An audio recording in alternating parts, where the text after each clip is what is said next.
Speak into your mic. Good morning. There we go. Okay. Location, location, location. That's microphones and housing important. Okay, today's presentation, we're going to do a review of the project evaluation and recommendation process. We're going to talk about each project that's been funded to date, give you an update on each of those 10 projects, and then we're going to have a discussion on some of the market challenges that are impacting the program. The program itself was launched in 2020. The first application round happened in the fall of 2020. The program is administered by your Housing and Community Development staff in close cooperation and participation with the Housing Finance Authority. Catherine Driver and her team at the HFA work with us closely to evaluate projects, to work with developers. Funded projects then that go into a land trust are implemented and overseen by the Housing Finance Authority. So they're an integral part of the program and the program implementation. There's a lot of work that goes on before the application. There's marketing of the program, there's outreach to the developers, and there's really just a lot of technical assistance that staff provides to developers to learn more about the program, to point them in directions about other resources. Penny 4 is a great resource that we're utilizing, but we also incorporate the other funding dollars that we receive, the SHIP dollars, the home dollars from the federal government, and we also provide some technical assistance on applications to HUD or Florida Housing Finance Corporation for additional resources. Once an applicant gets a project ready, they can apply at any time. It isn't one of those date certain application with a 30-day window, you're in or not. We work with an application, with an applicant over the long term. We try to get those projects in the pipeline.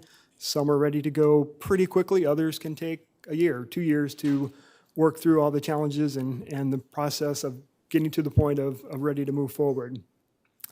This slide kind of talks about some of the key metrics that we look at when we do evaluate a project. We certainly look at cost. We look at affordability set-asides. We looked at the various funding sources, long-term stability of the project. We look at 15 years out, what the projections are. Is this project going to be supportive over the long term? Who's going to be the property management entity? What's their experience? Those kind of evaluation pieces go into the background review before we ever bring a project forward for recommendation to you for approval.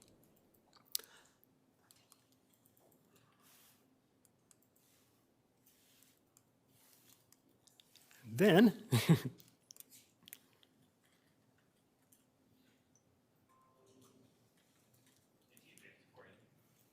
thank you.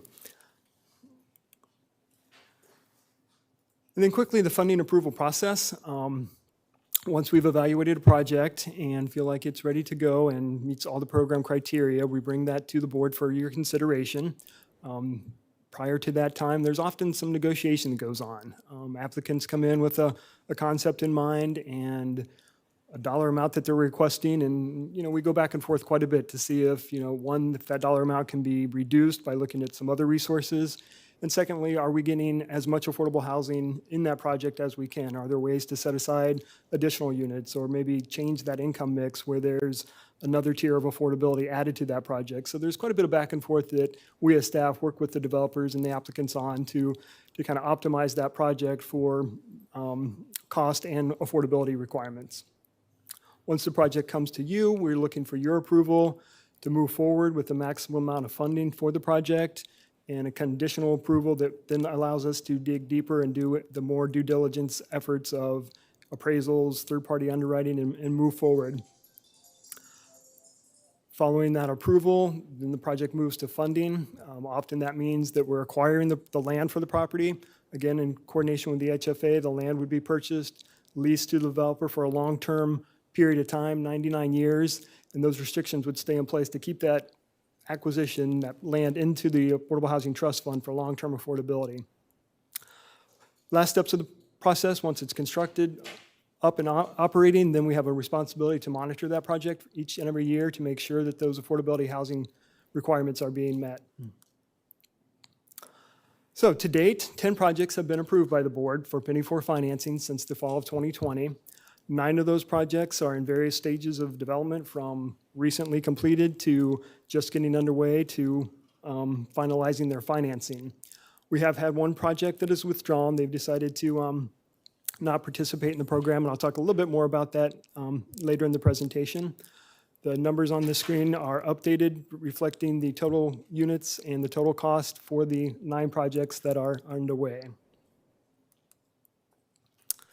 Before I get into each one of the projects, I wanted to share the income and rent limits. In affordable housing, we're often talking percentages, which makes sense in the industry, 80% of this and 120% of that and 30% of that, but what does that really mean? So I wanted to include the income and rent limit chart today to kind of give you the real numbers of what an income amount is that a household of 3 or a household of 4, depending on the income set-asides. Most of our units are either set aside at the 60%, 80%, or the more workforce housing rate of 120% AMI. So that gives you a breakdown of what those income limits look like.